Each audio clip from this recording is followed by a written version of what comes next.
Holt giving up is like, that's what the Imperial Order wants.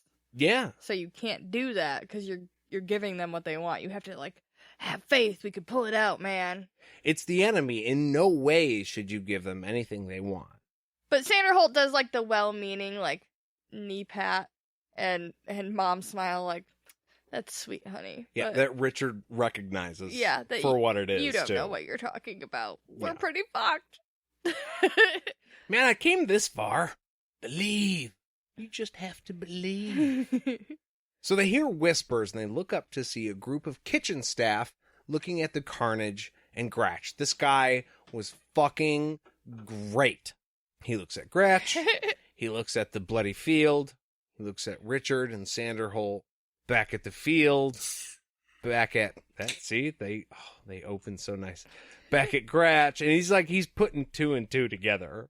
Yeah. Kind of freaking out quietly. Richard could tell he's very uneasy, but I love that. It was just like a cartoon when the guy's like, So this guy decides to grab one of the Mriswith blades, and he reluctantly walks down to Sanderholt near the Gar, right? That is freaking him out. Yeah. He's still getting closer.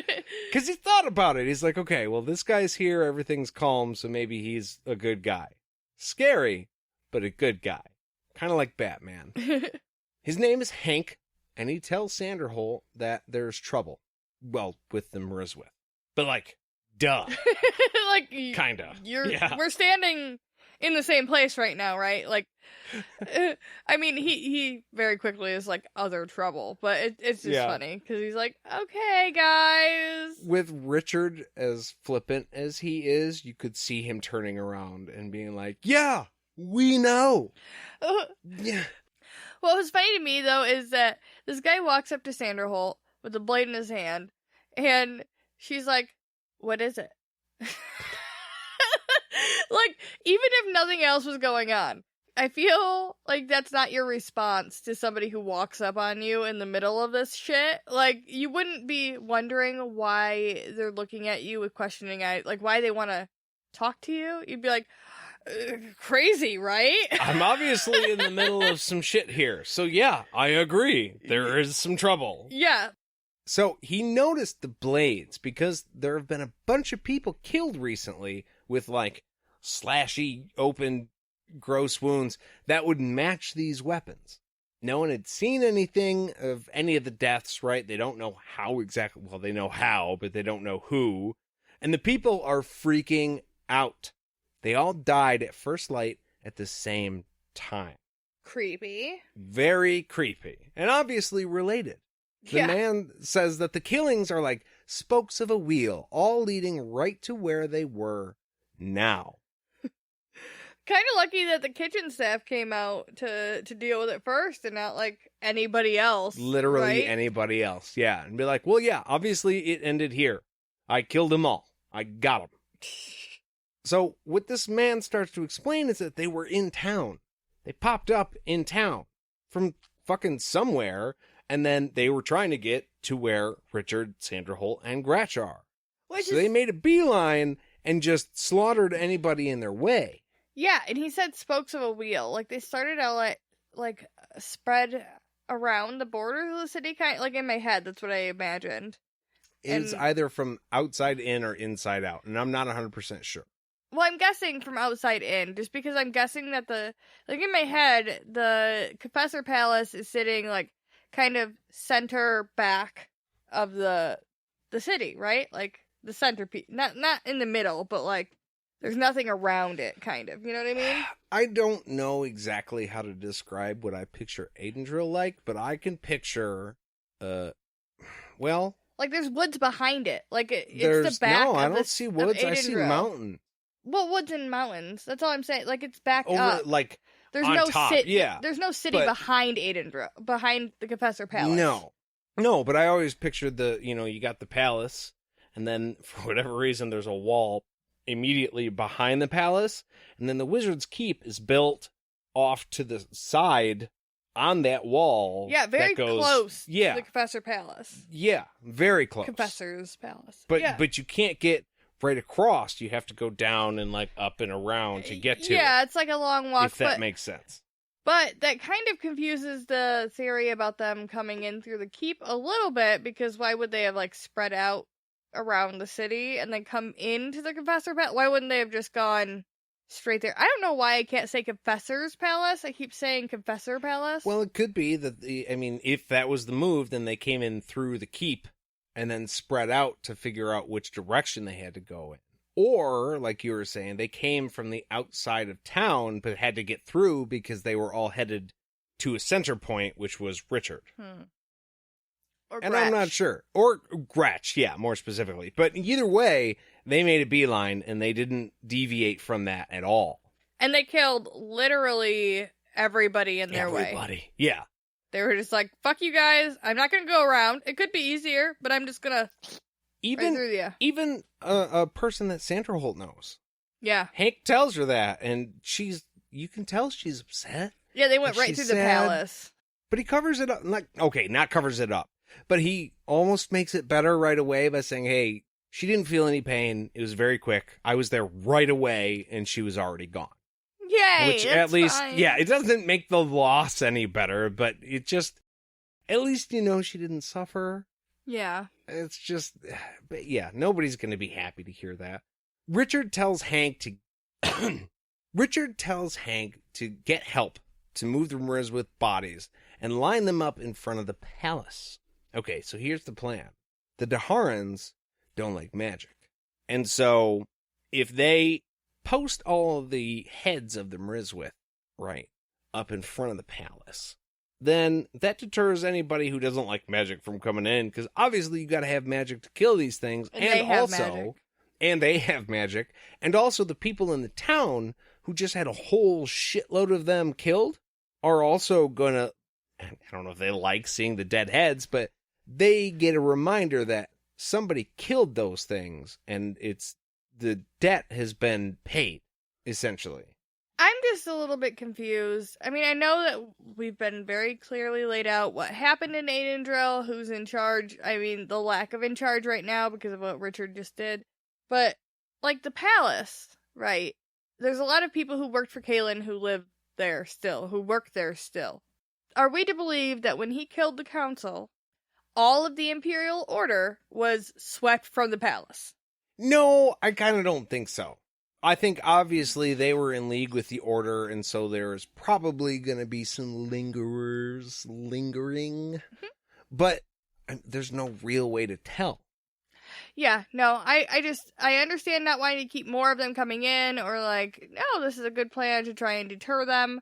I feel like if they saw people pulling them out there, like the soldiers are all out front, at the very least, so they should see the Marissa being dragged out and be like, hey, dude, what is that? What are you doing? But, okay.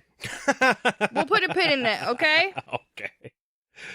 So, Sanderholt wonders if the dreamwalker sent the Mriswith to kill the ones with the magic, since they hate it so much. And Richard goes, yeah, what's your point?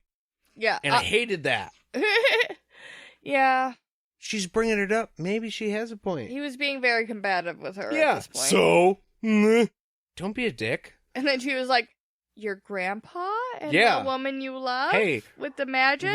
Yeah. Oh. She was like, hey, I love the fact that first, without even like letting him know where she was going with it, she was like, you're the only one that can sense these things, right? Right? Like, you're the only one who has any protection against this. Right, Richard? And he's like, yeah, totally. And she's like, so, the people you care about? They'd have no idea. They're gonna maybe die? And he was like, I gotta deal with this shit now. Oh, shit. The shit have here. A big old piece of humble pie. He didn't, though. No, he didn't. He was like, He was like, I have a plan for that, but we're not gonna deal with it right now. I'm putting that on the back burner, even though it seems super fucking urgent. And I'm going to deal with the Imperial Order, a problem that I don't really have a good solution to. These things just carved their way through a city to get to you in the middle of fucking nowhere. Yeah.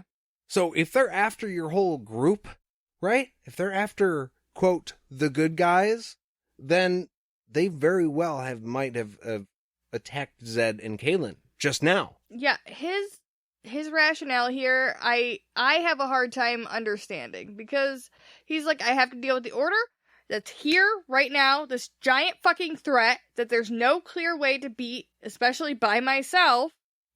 And the people that could help me, at least some of the people who could help me, I could go meet up with and help them not fucking die, because I'll be there with them, and also have their support to come back here and protect the keep and Aidendrill. But no, that's not what we're gonna do. We're gonna do it by ourselves. What? It's a weird call. What? It's a weird call. Like, For sure. There's this immediate threat that we could maybe find a way to work around, and then there's a giant, imminent threat on the horizon that we don't have a solution for, and I feel like the immediate threat we could handle is the one we should handle? Probably. Okay. Yeah. Sanderholt says exactly what I was thinking. Motherfucker, what are you gonna do? You need to up and go, my dude. He tells her that there is nowhere to go. Like, he can't hide from the Mriswith any more than literally anybody else can. They're gonna pop up when they're gonna pop up. And Kaelin committed the Midlands to war against the Order. Like, even if we get out of this immediate area, there's still a way bigger situation happening right now. We have nowhere to run. We have to deal with it. We have to fight. Again, I get where he's coming from with this, okay? I'm not trying to, like, be a Debbie Downer during his, like, moment of, like, I'm going to rise up against the oppressors, but also, I'm just very, I don't know, I'm confused. You can't hide from the Mriswith. Cool, great. Don't hide from them while you're running after, like, go get Kaelin and help her, and Zed, who can't sense this threat? Who literally, it sounds like they can't defend themselves at all against these things. And yes, Kaelin committed the Midlands to war, but she also ran from the imminent threat that she couldn't handle on her own.